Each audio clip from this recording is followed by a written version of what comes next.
राधा वल्लभ लाल की जय। महामहिमाशाली अनंत दया समुद्र, अनंत कृपा समुद्र श्री युगल सरकार अपनी अहेतु की कृपा निरंतर अपने आश्रितों के ऊपर बरसा रहे हैं और हम सब उस कृपा में डूब रहे हैं। सतत ऐसा स्मरण करते रहें, चाहे जैसी स्थिति मन की हो, चाहे जैसी स्थिति तन की हो, चाहे जैसी स्थिति व्यवहार की हो। हमारी दृष्टि कभी हमारे आराध्य देव से हटे ना। जहां भी रहें, जैसे भी रहें, उन्हीं को देखते रहें, उनसे बिलग ना हो। परेशानी संकट तभी है जब हम प्रभु को भूल जाते हैं। आनंद सुख अमृत में उसी क्षण है जिस समय प्रभु हमारे साथ हैं। आनंद पद मोक्ष पद उसी क्षण है जितने क्षण प्रभु हमारे साथ हैं, प्रभु के प्रेमी जन हमारे साथ हैं। यदि प्रभु के प्रेमी जन प्रभु हमारी दृष्टि में नहीं है, स्मृति में नहीं है, तो कहीं रहिए, किसी भी वेश में रहिए, दुख आपका पीछा नहीं छोड़ेगा, अशांति आपके हृदय का पीछा नहीं छोड़ेगी। आपका हृदय क्लेशित बना रहेगा। इस क्लेश से बचने के लिए हर समय हम प्रभु के साथ रहें, हर समय उनकी कृपा का अनुभव करते रहें। महान दुख हो तब भी इतनी ही बात हृदय में हो, प्रभु की बड़ी कृपा है, क्योंकि वास्तविक बात प्रभु की बहुत कृपा है। तत्तेनुकंपाम सुसमीक्षमा। कैसी भी स्थिति हो चुपचाप भोग ले और प्रभु की कृपा बनाता रहे, हर समय उनकी कृपा देखता रहे और मधुर मधुर उनका नाम का स्मरण करता रहे। हर समय उनकी कृपा देखता रहे, उनका विश्वास में रहे, अपन हमारे ऊपर बड़ी कृपा ऐसा अनुभव करे और मधुर मधुर उनके नाम की स्मृति करता रहे। नाम की स्मृति हो रही है तो माना जाएगा कि आप प्रभु के साथ हैं, प्रभु आपके साथ हैं, आप प्रेमी जनों का संग कर रहे हैं। नाम महामहिमाशाली है, नाम पूर्ण भक्ति है। नाम ही वह साधन है जिसे थामने से संपूर्ण भक्ति प्राप्त हो जाती है। बड़ी अद्भुत बात है। बहुत कुछ पकड़ने की आवश्यकता नहीं है, ये अनुष्ठान कर लें, ये कर लें, ऐसा कर लें, कुछ मत करो। और बने तो बने, पर नाम हो तभी बने। राम नाम एक अंक है, सब साधन है शून्य। अंक गए बिन हाथ नहीं और अंक लगे 10 गुण। भगवान नाम इसे एक अंक मानिए, एक, और जितने साधन हैं उन्हें शून्य मानिए। केवल साधन हो रहा है, भगवान का नाम नहीं है, स्मरण नहीं है, तो कोई लाभ नहीं। शून्य से क्या लाभ होगा? और वो साधन करते हुए भगवान नाम आप स्मरण करें तो जो एक नाम है उसमें साधन यदि जोड़ दिया तो वो 10 हो जाएगा। ऐसे जोड़ते चले जाओ तो 10, 100, 1000, लाख ऐसे पहुंच जाएगा। इसी तरह से अंक गए 10 गुण। जहां अंक लगा तो 10 गुना वो फलीभूत हो जाता है। और बिना नाम के सब व्यर्थ है। नाम से ही पूर्ण भक्ति प्राप्त हो जाती है। सिर्फ नाम लेने से भी कली पीड़ित जीवों को मुक्ति मिल जाती है। केवल नाम ले लें। काशी में जो लोग जाके मरते हैं ना, शरीर छोड़ते हैं, सब वहां प्रचार है, वहां की महिमा है कि काशी में जाके शरीर पूरा करे तो निश्चित उसको मोक्ष की प्राप्ति होती है। चाहे कोई हो, तो लोग जाते हैं काशी में मरने, ऐसा होता है। तो कैसे उनको मोक्ष प्राप्त होता है? भगवान मोक्षाधिपति शिव वहां बैठ के तारक मंत्र का उपदेश करते हैं प्रत्येक जीव के कान में। पूज्य राधा बाबा काशी गए तो ये जब महिमा सुनी तो विचार हुआ कि वास्तविक बात सही है।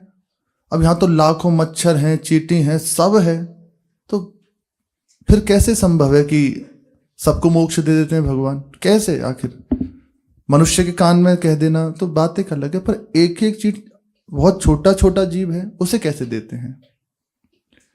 तो बस ऐसे ही बैठे हुए थे तो ध्यानस्थ हुए, उसमें एकदम भावाविष्ट होके देखा कि एक एक मच्छर को भगवान शिव ऐसे कर कमल में रखते हैं और उसे तारक मंत्र का उपदेश करते हैं और मोक्ष की प्राप्ति करा रहे हैं।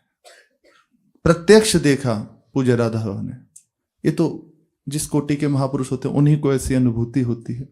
इन सब महापुरुषों के हृदय में संशय नहीं होता, पर जब इनके हृदय में कोई प्रश्न आता है तो लोक कल्याण के लिए, तो उसको प्रत्यक्ष देखा कि एक एक जीव को भगवान शिव मोक्ष प्रदान कर रहे हैं तारक मंत्र से, राम तारक मंत्र के द्वारा।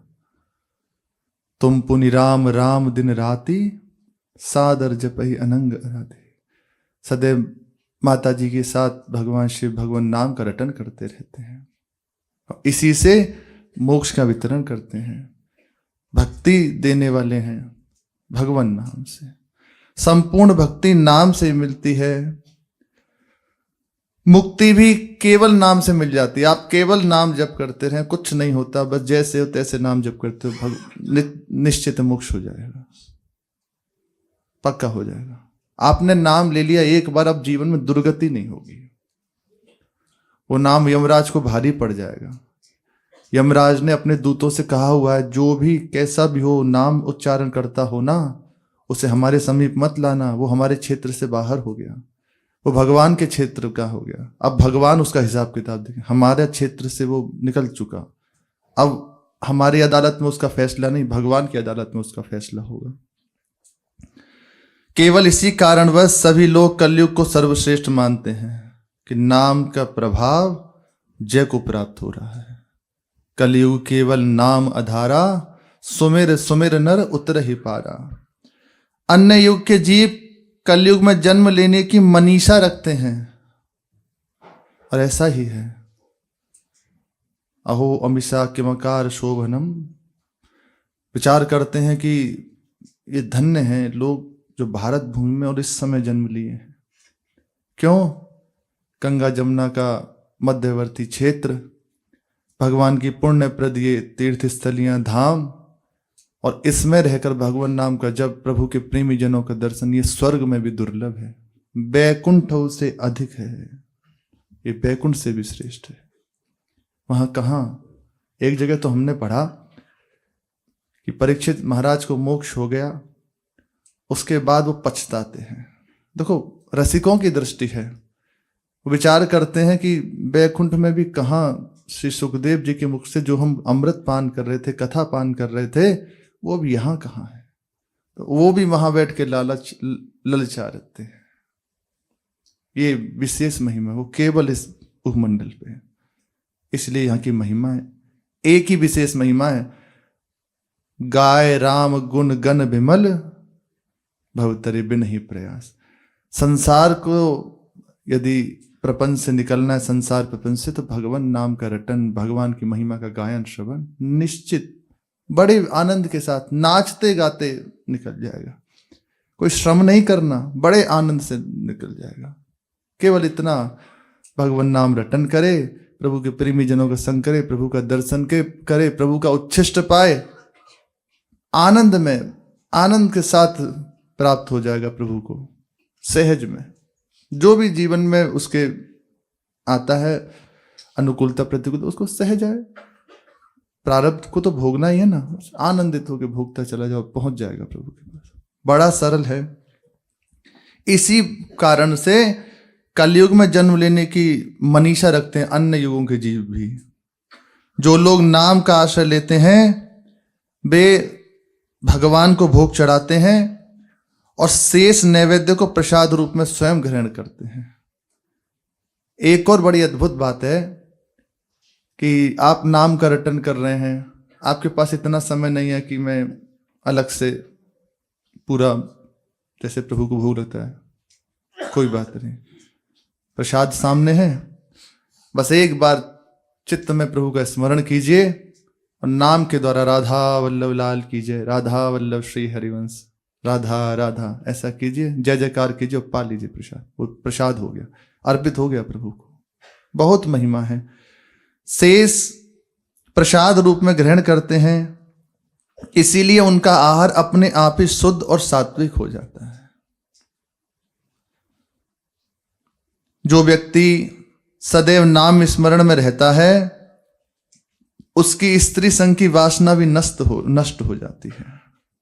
सबसे बड़ा इसको शत्रु माना जाता है, काम को बड़ा प्रबल और वाहन है, तो ये भी शांत हो जाएगा। इसमें परस्पर रखना चाहिए। स्त्री संग की, स्त्री शरीर के लिए पुरुष की बात है, और पुरुष शरीर के लिए स्त्री की बात है। उसके हृदय की ये वासना भी नष्ट हो जाती है नाम के स्मरण से। नाम, एक एक नाम, शरीर संसार से वैराग्य। शरीर में आसक्ति होगी तभी तो काम आदि की तरफ वृत्ति बढ़ेगी। तो पहला काम करता है शरीर और संसार से वैराग्य ना, तो स्वतः हटने लगी। अपने स्वरूप का ज्ञान, मैं कौन हूं, ये विवेक, ये ज्ञान प्राप्त होने लगता। तीसरा, भगवान के चरणों में अनुराग, एक एक नाम से प्राप्त होने लगता है। सहज सहज जैसे नाम लेते ना, वैसे वैसे हृदय में स्फुरित होने लगता है। उसके हृदय की ये जो वासना है, ये भी नष्ट होने लगती है। इसी प्रकार नाम लेने से सात्विक भोजन और ब्रह्मचर्य का भी पालन हो जाता है। सात्विक आहार कैसे करें, ब्रह्मचर्य कैसे करें, भगवान नाम का आश्रय लीजिए, इसी से हो जाएगा। महापुरुषों की अनुभूत बातें हैं। नव्यम नव्यम नामधेयम मुरारे, यद यच्चेत् तद गेयम पीयूष पुष्टम, ये गायन्ति त्यज लज्जा सहर्षम, जीवन मुक्ता संशयो नास्ति तत्र। नारदीय पुराण में कहा गया है, मुरारी अर्थात हमारे प्रभु का नाम है। ये श्री कृष्ण का अमृतमय नाम नित्य नूतन है। जो इसका गुणगान रूपी अमृत पान से पुष्ट हुए हैं, जो जीव भगवान नाम का रटन करके पुष्ट हो चुके हैं, इस मृत से अमृत की यात्रा में चल रहे हैं, स्थित हो गए हैं, और लज्जा त्याग कर हर्ष के साथ, उल्लास के साथ गान करते हैं भगवान नाम का। लज्जा त्याग कर, शर्म त्याग के, कोई क्या कहेगा, इस रोग को छोड़कर प्रभु के नाम का कीर्तन करते हैं, प्रभु को पुकारते हैं, वे जीवन मुक्त हैं। इसी समय जीवन मुक्त हैं, बाद में जीवन मुक्त होंगे ये नहीं। बिलज्जो, लज्जा का त्याग करके बस पुकारते हैं भगवान नाम कीर्तन, जय जयकार, अपने शरीर सुधि भूले हुए, उसी क्षण वे जीवन मुक्त हैं, उसी क्षण वो मुक्ति पद में स्थित हैं। इसमें कोई संशय नहीं है। बस अपने जनों को बस यही करना है, मुख से हर समय मधुर मधुर प्रभु के नाम का स्मरण होता रहे, मधुर मधुर नाम का स्मरण, और हृदय उनकी लीलाओं के स्मरण में लगा रहे। नाम की कृपा से ये भी सामर्थ्य आपके हृदय में जागृत हो जाएगी कि मैं प्रभु की लीलाओं का स्मरण करूं, लीलाओं को सुने, लीलाओं का गायन करें और उनका स्मरण करें। हृदय में दृढ़ विश्वास अपने आराध्य देव का हुआ, बस जीत गया। यही दो हैं बस, सत्संग और प्रभु का भजन। भजन में ये सब आ गए, नाम, स्मृति और सत्संग के प्रभाव में आ गया प्रभु का दृढ़ आश्रय, भरोसा, और प्रभु की निरंतर स्मृति करने का उत्साह, वृत्ति, इसी से प्राप्त हो जाती है। अपने प्रभु ब्रज में प्रकट होकर अनेकों ऐसे दिव्य लीलाएं करते हैं, जिनका श्रवण करके, गायन करके जीव सहज में भव से पार हो जाए और प्रभु की लीलाओं में प्रवेश कर जाए। बड़ी मधुर मधुर प्रभु की लीलाएं हैं। नित्य अब एक ही कार्य रह गया, वंशी वादन करना, सखाओं के संग खेलना, गौचारण करना, वत्सचारण करना। अभी छोटे हैं ना, तो छोटे छोटे वत्सों को ले जाते हैं और आस पास ही उनको चरा के संध्या तक वापस लाते हैं। इसी वत्सचारण को निमित्त बनाकर श्री भगवान ने, अभी भगवान की बात आएगी इसलिए, वत्सासुर का उद्धार किया। बछड़ों को जल पिलाने जाकर बकासुर को अपने परम धाम में पहुंचाया भगवान नारायण ने। उन्होंने अवतार लिया था ना, इसीलिए वत्सचारण में ही संलग्न रहकर अघासुर मोक्ष लीला को संपन्न की तथा श्याम सुंदर की परम मनोहारिणी ब्रह्म मोहन लीला भी इसी वत्सचारण के प्रसंग से हुई। इसमें ब्रह्मा जी भी विमोहित हो गए और संशय में आ गए, ये भगवान कैसे हैं। इस भुवन पावनी लीला मंदाकिनी से जगत को पवित्र करने के उद्देश्य से ही मानो सर्वलोकेक पाल ब्रजराज नंदन अपने अग्रज दाऊ के साथ वत्सपाल का वेश स्वीकार कर वत्सचारण करते हुए वृंदावन में घूमते हैं। तवो वत्सपालको भूत्वा सर्वलोके पालको सप्रातरासो गोवंशास चारयन्तो विचेरतो। ये प्रभु की लीला, नित्य गौचारण, गौवत्सों का चारण और अनेकों उसमें आनंद करते, खूब विनोद करते, सखाओं को सुख पहुंचाते, समस्त गौवत्सों को सुख पहुंचाते, समस्त वन के जो भी जन थे सबको सुख पहुंचाते। नित्य की वह सब यही लीला थी। अब एक दिन विचार हुआ श्री ठाकुर जी को कि बहुत दिन हो गए, अब तो हम बड़े हो गए, इतने दिन हो गए, अब तो हम बड़े हो गए और मैया बाबा अभी भी हमें छोटे छोटे बच्चों को चराने के लिए भेजते हैं। अब हम गाय चराने जाएंगे, अब बस बहुत दिन हो गए, अब नहीं हम मानेंगे, गैया चरा नहीं जाएंगे। पर जाएं कैसे, कहें किससे, क्योंकि अभी बाबा मैया मानेंगे नहीं, तो क्या उपाय करें। खूब विचार करने लगे। तो विचार करते करते एक युक्ति सूझी कि सीधे हाथ से घी नहीं निकलेगा, उसके लिए कुछ और लीला करनी पड़ेगी। तो क्या करें, बस शुरू हो गए। प्रातःकाल होते ही, और ये प्रोग्राम पहले संध्या को ही तय कर लिया था कि आज सुबह से ये लीला करेंगे। आज का दिन है कार्तिक शुक्ल अष्टमी, जो अभी निकल चुकी, गोपाष्टमी जिसे कहते हैं, इसका दिन है। प्रातःकाल से ही बस उठते ना कलेवा किया, ना कुछ, ना वत्सों के चारण के लिए गए और रुदन करना प्रारंभ कर दिया। मैया मैया मैया मैया। भैया घबराई, रोहिणी जी घबराई, पास आके पूछी कि लाला क्या है गयो, आज इतना तू क्यों रो रहे हो। पर कोई उत्तर नहीं, क्योंकि जानते हैं शुरू में ही बता दी तो मैया पहले ही काट देगी, अभी कोई बात ही नहीं करनी, बस रोना प्रारंभ।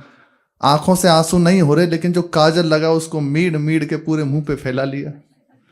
खूब दाऊ जी ने देखी कि प्रोग्राम कुछ और बन रहा है, तो कुछ हमें भी सहयोग करना चाहिए। मतलब प्रभु की कोई नई लीला होने वाली है तो सहयोग करना चाहिए, वो तो नित्य संगी है ना। बस उन्होंने भी रुदन प्रारंभ कर दिया। ठाकुर जी ने देखी चलो अच्छा है, कुछ सपोर्ट मिल गई भैया की, शुरू हो गए। पर अभी पूरी तरह नहीं पता कि अभी आगे क्या कहेंगे, पर वो रोए जा रहे हैं। बोले जब ये बोलेगा तभी मैं बोलूंगा। बोले मैया ने पूछी तो, बोले उंगली करूंगा उससे पूछो पहले, तो मैं तो बस सपोर्ट करूंगा। तो वो भी रोना शुरू कर दिए। बोले यदि इसके संग नहीं रोया तो मैं फंसूंगा कि लाला दुखी है और हमने तो जिम्मेदारी दी, तेने संभालो नहीं। बोले तो वैसे ही फंसूंगा, तो ऐसे ठीक है इनकी लीला में सहयोग ही कर दो। तो दाऊ दादा बस प्रेम से अब प्रभु को दुलार करते हुए रोने लगे। मैया घबरा गई, हुआ क्या। अब खूब हृदय से लगाए, कभी माखन पवाए, कभी कुछ, कभी नजर उतारे कि किसकी नजर लग गई, क्या है गयो खूब, पर वो माने ही ना। रो रो के बस पूरा मानो घर सर पे उठा लिया। मैया ने सोची कि बता रहा नहीं है, कोई नजर लग गई, कोई अला वाला लग गई या फिर देखे ताबीज वाबीज पहन रहे हो कि ना पहन रहे हो। गले में वो पहनते हैं ना कि होते हैं, बोले हैं कि नहीं, कोई ऐसा तो नहीं गया हो रास्ते में कुछ। तो देखे हाँ सब तो है। फिर नजर उतारी, फिर भी शांत नहीं। लाल जी ने सोचा कि थोड़ी सी भी अगर हमने कमी कर दी तो हमारी ये लीला पूर्ण नहीं हो पाएगी। बस रोना प्रारंभ है बस। अब मैया घबरा गई और खीरक में जो ब्रजराज थे उन्हें बुलवाया, जा जा नंद बाबा को बुला के लाओ। और बुला के कहा कि नंदराय जी आज सुबह से लाला रोए जा रहा है। क्यों रो रहे हो? बोले जेई तो ना बता रहा, बहुत पूछ पूछ के हार गई, पर ये बता ही ना रहो, बोल ही ना रहो, लाला को तो बोला ही ना निकल रहो। आप ही देखो अब का है गयो, मेरा तो कलेजा गले में आ गया।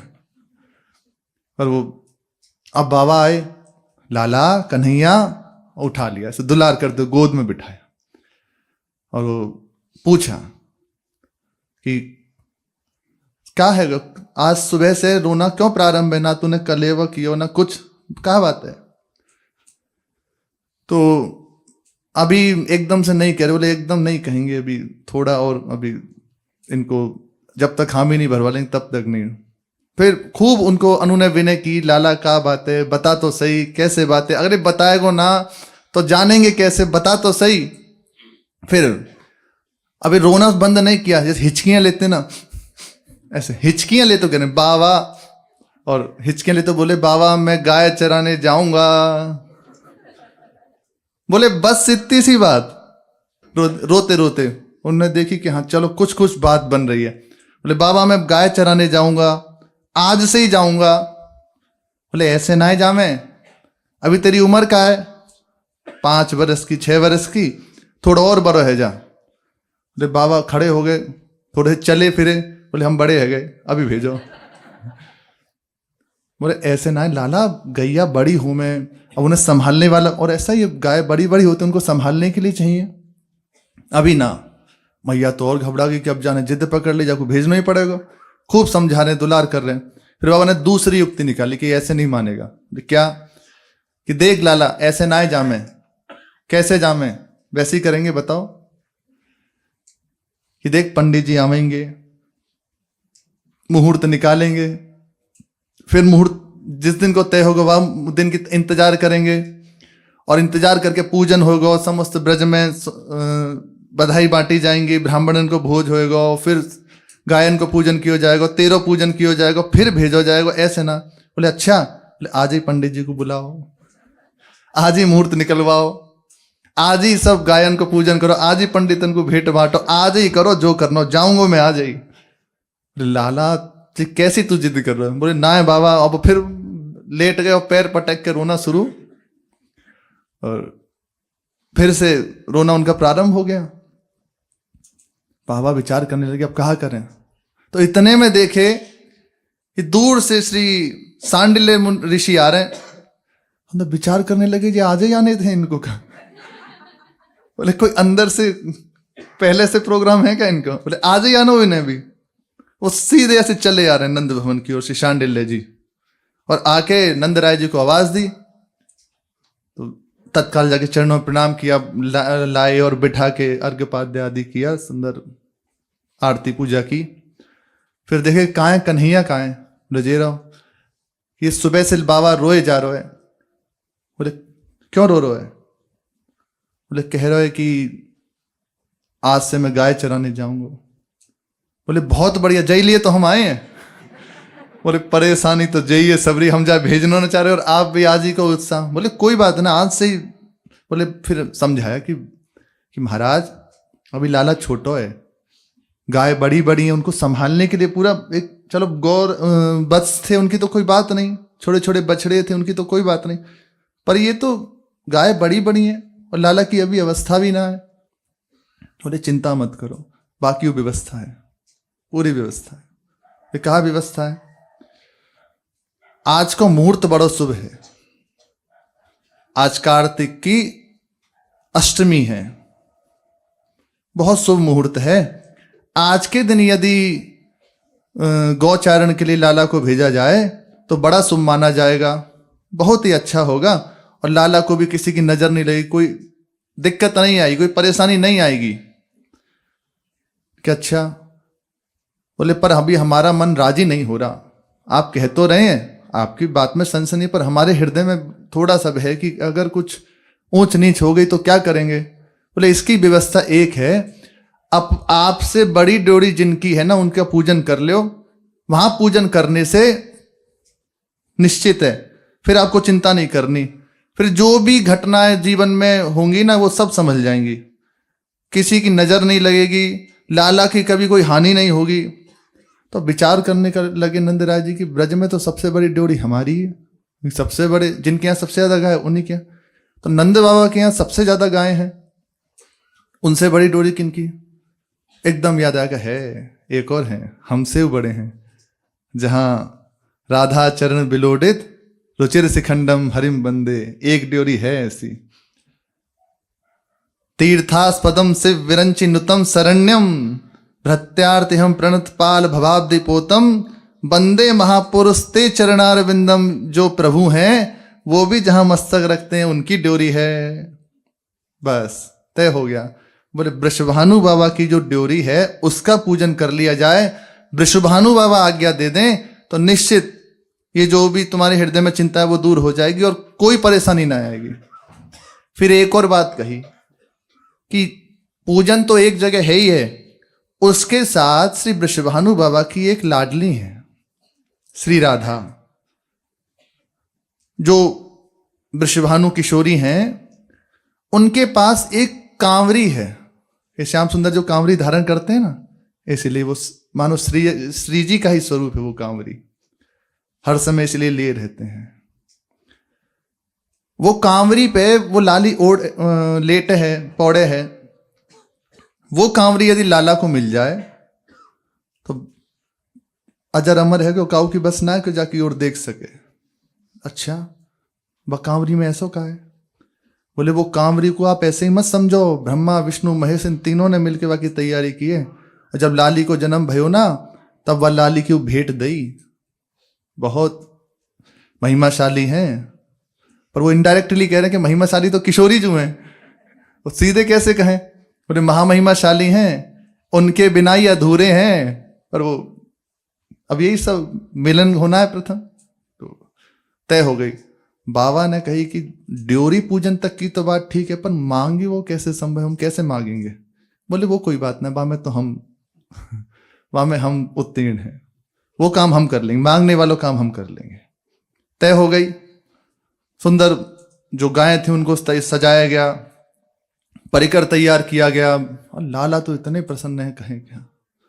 अब जब ही द्वार वृषभानु के आए नंद कुमार, 42 लीला जी में श्री ध्रुवदास जी कह रहे हैं, तही छिन गति और है भाई। बड़ी सुंदर लीला का वर्णन है कि जिस समय पूरी तैयारी हो गई, सब व्यवस्था हो गई, बाबा मैया सब तैयार हो गए और चल दिए श्री वृषभानु जी के द्वार पे। और इधर से खबर भी पहुंच गई थी कि आज नंद बाबा आ रहे हैं। उन्होंने भी खूब सुंदर तैयारी की। इधर जब रास्ते में चलते चलते अब लालजू महाराज विचार कर रहे हैं कि आज प्रथम दरस श्री किशोरी जू का होगा। यहां से हुआ ब्रजलीला में प्रथम दरस श्री किशोरी जू का होगा। देखो अनेक लीलाएं रसिकों की गाई हुई हैं। एक लीला का गायन श्री ध्रुवदास जी करते हैं कि कैसे श्री ललिता जो आती हैं उनके द्वारा दर्शन होता है। ललिता जो आती हैं वो श्री जी के रूप सौंदर्य का वर्णन करती हैं और फिर प्रेम सरोवर पर प्रथम दर्शन होता है। इस तरह से कई लीलाओं का वर्णन है। तो बड़े प्रसन्न होकर वह रास्ते में चले जा रहे हैं। दरवाजे पर पहुंचे, उधर तो बाबा और श्री वृषभानु जी मिले, परस्पर एक दूसरे का सम्मान किया खूब आनंद से। श्री वृषभानु ने कहा आज हम क्या करें, आपकी कैसे सेवा करें, हम कृतार्थ हुए, आप पधारे। श्री सांडिल्य ऋषि जी के चरणों में प्रणाम किया, बहुत प्रसन्न हुए, कैसे सेवा करें, क्या करें। तो उधर तो पूरा वृत्तांत श्री सांडिल्य जी और श्री नंद बाबा, श्री वृषभानु बाबा आपस में परस्पर चर्चा कर रहे हैं वृत्तांत की। और इधर लालजू सखाओं के साथ वहीं दरवाजे पे खड़े हुए हैं। तो इसी का वर्णन श्री ध्रुवदास जी लिखते हैं कि जब श्री लालजू महाराज वहां पधारे तो महल को देख के ही दशा विचित्र हो गई। अभी श्री जी का दर्शन नहीं हुआ, महल को देख के दशा विचित्र हो गई। मानो समाधि लगने लगी, देह सुधि विस्मरण होने लगी, क्योंकि ये तो अनादि दंपति है ना, अनादि दंपति है ये, अवेद स्वरूप है, एक ही प्रेम के दो स्वरूप हैं। और इन्हीं के हित के लिए तो श्री किशोरी जो आई हैं, इन्हीं के हित के लिए। जन्म लियो मोहन हित श्यामा आनंद निधि सुकुमार, इन्हीं के हित के लिए आई है। और श्री जी का वो पूरा मानो प्लावित है प्रेम से समस्त ब्रजमंडल, उनकी कृपा से बरसाना, फिर कहना क्या, वहां तो साक्षात किशोरी जो विराजमान है। लालजू की दशा विचित्र होने लगी। अभी बाबा और श्री सांडिल्य जी पूज्य श्री वृषभानु बाबा ये सब उधर हैं, चर्चा कर रहे हैं एक गोष्ठ में, और लाला कुछ सखाओं के साथ, कुछ परिकर के साथ वहीं हैं। मूर्छा होने लगी। अब सब के हृदय में चिंता हो गई। सब ब्रजवासी देख रहे हैं, इतने सुंदर श्री कृष्ण हैं, सब देख रहे हैं।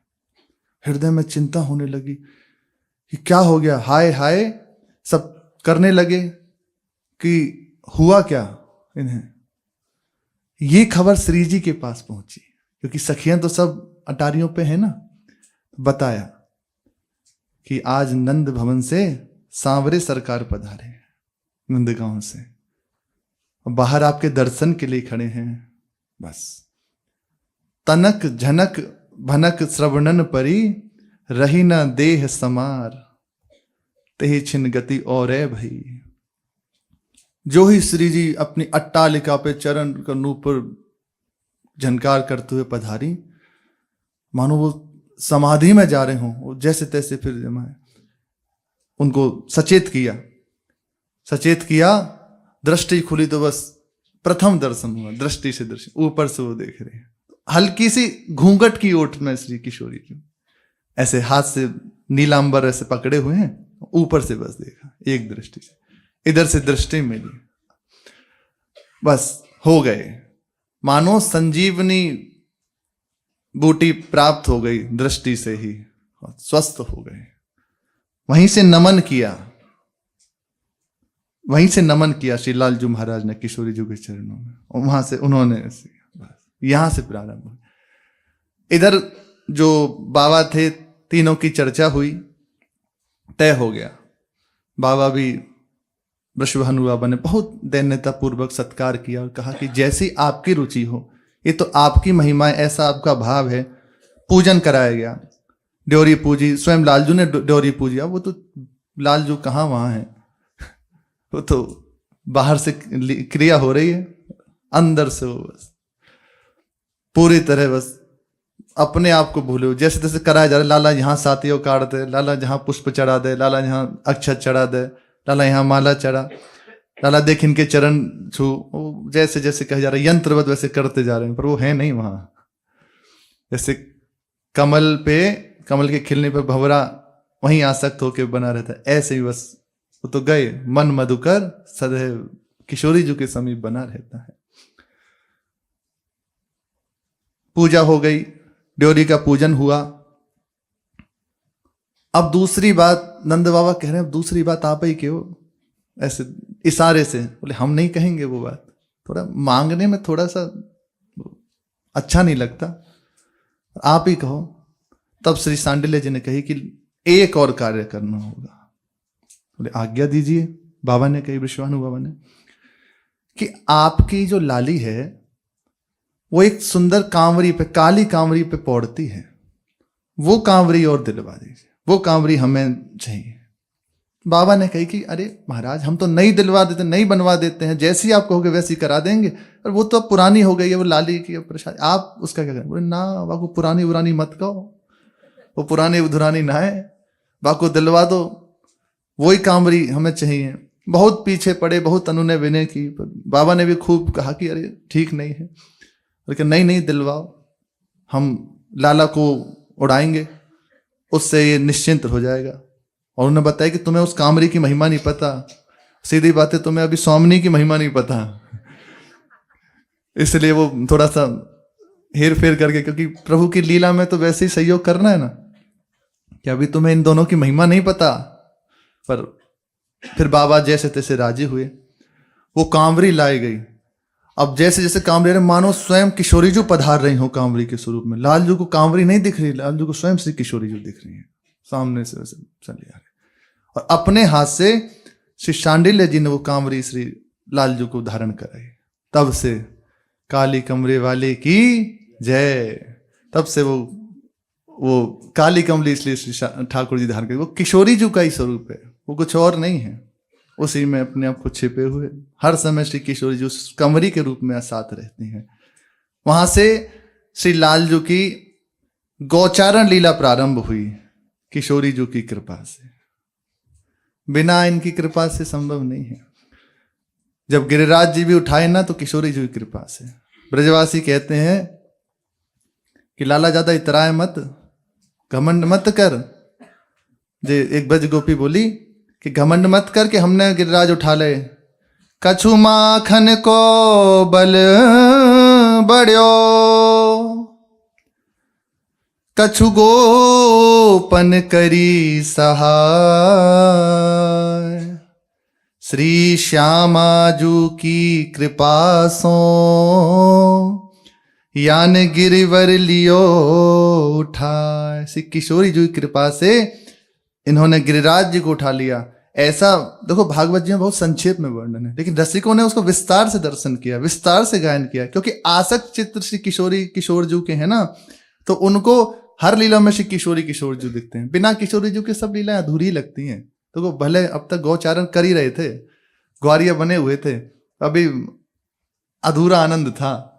अब जब हो गया तो अब रस में श्री कृष्ण हो गए, अब रस में प्रत्येक लीला होगी। अब यहां से गोपियों को सुख पहुंचाना प्रारंभ करेंगे। अब तक केवल खेल हो रहा था, सखाओं के साथ, गौओं के साथ सब खेल हो रहा था, पर अभी कोई विशेष रूप से लीला जो गोपीजन उनके प्रेम में आसक्त हैं नहीं की थी।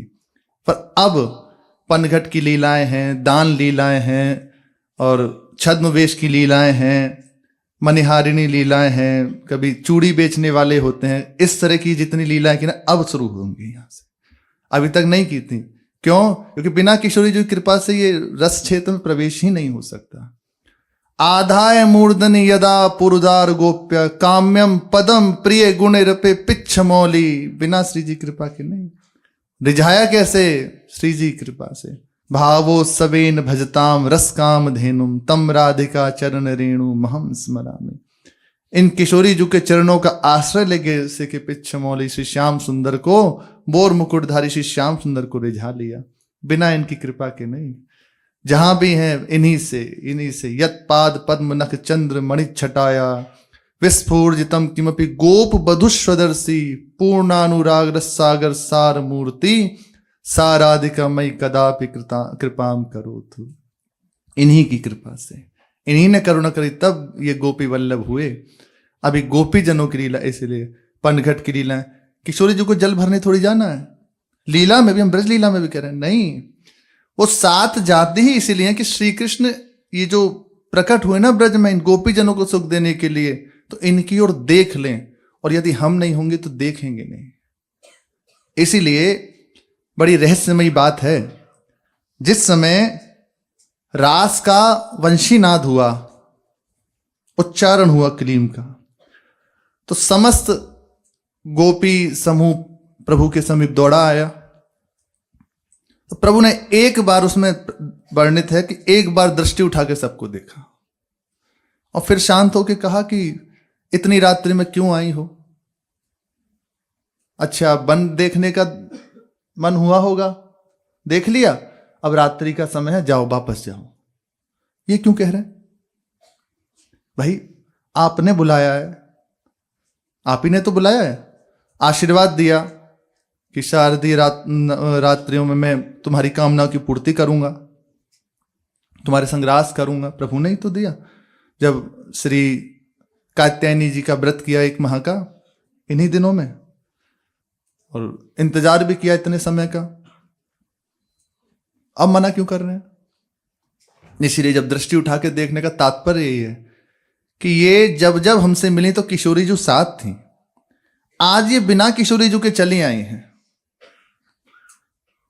तो अर्थात इनके हृदय में कहीं ना कहीं अभी भाव की कमी है, उसकी पूर्ति के लिए जाओ, वापस जाओ। तो उस समय तो जमीन खरीदने लगे, उस तरह से हुआ ना। तो अंदर ही अंदर के क्या हमसे कमी हो गई, गोपीजन अनुसंधान करने लगे, चिंतन करने लगे, कहां चूक हुई है। विचार करते करते आ गई बात। ये आपको हो सकता है लिखी हुई ना मिले, ये रसिकों की बात से ही पता चल सकती है। बस उस समय जब अपनी भूल का स्मरण हुआ है ना, कहाँ और याद करके पुकारा है श्री जी को, वहां किशोरी जो प्रकट हुई तब कह रहे हैं बाहु प्रसार परिरंभ कराल कोलू, बस चलो अब रास में। लेकिन फिर उस समय एक और वृत्ति आती है, प्रभु बीच में अंतर ध्यान हो गए। वो अंतर ध्यान भी इसीलिए हुए कि कहीं ना कहीं बात ये आ गई कि किशोरी जी की कृपा से तो मिले, पर अब हम किशोरी जी की समानता कर गए। इसीलिए जहां ये वृत्ति आई, तासाम तत्सौभगमिदम वीक्षमानम च कैसवाय तत्राय प्रसादाय तत्रैवांतर धीयते। बस उसी समय अंतर ध्यान हो गए। उस सौभगमद जो बना ना, हम अब श्रेष्ठ हो गए। ये तो दर्शन करा रही है, तो सब श्री जी की स्वरूपा ही है, दर्शन कराने के। यदि इतना भी है ना तो श्री कृष्ण नहीं मिलेंगे। उसी समय प्रभु अंतर ध्यान हो गए, और अकेले अंतर ध्यान नहीं हुए हैं। हाँ, ये तो भागवत जी में स्पष्ट रूप से वर्णन है, एक विशिष्ट गोपी के संग अंतर ध्यान हुए। वो विशिष्ट गोपी को निश्चित किशोरी जो है। हाँ, संकेत में कह भी रहे हैं। इन लीलाओं को रसिकों ने प्रत्यक्ष रूप से देखा और उसका गायन किया है, बहुत महिमाशाली है।